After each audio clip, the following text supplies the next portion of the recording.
বিসমিল্লাহির রহমানির রহিম। আসসালামু আলাইকুম। সবাই কেমন আছেন? নিশ্চয়ই ভালো। দেখতেই পাচ্ছেন আমি আজকে রান্না করলাম আলু, কপি আর বড়ি দিয়ে কাতল মাছ। সেজন্য চলে আসলাম আপনাদের সাথে একটু শেয়ার করতে।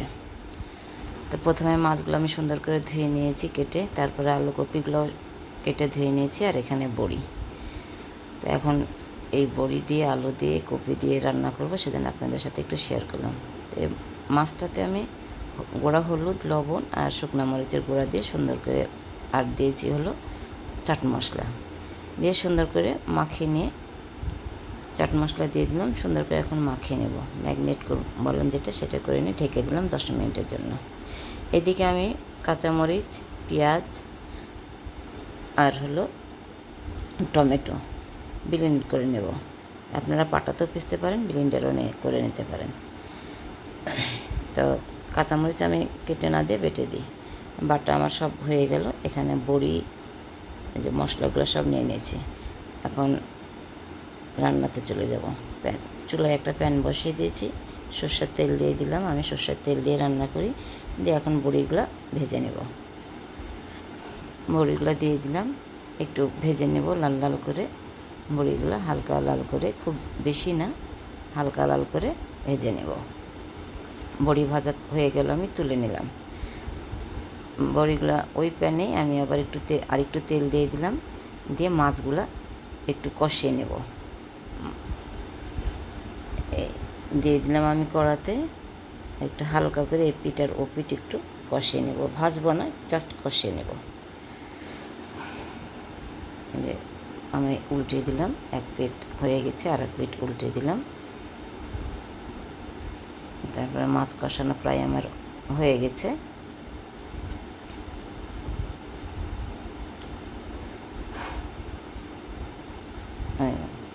প্রায় হয়ে গেছে। আমি আর একটা কড়াই বসিয়ে দিলাম।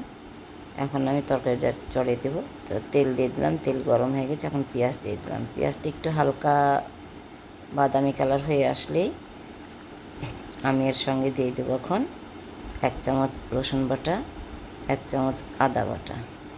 এটা 2 থেকে 3 সেকেন্ড একটু কষিয়ে নেব, যেন কাঁচা গন্ধটা না থাকে, সেজন্য।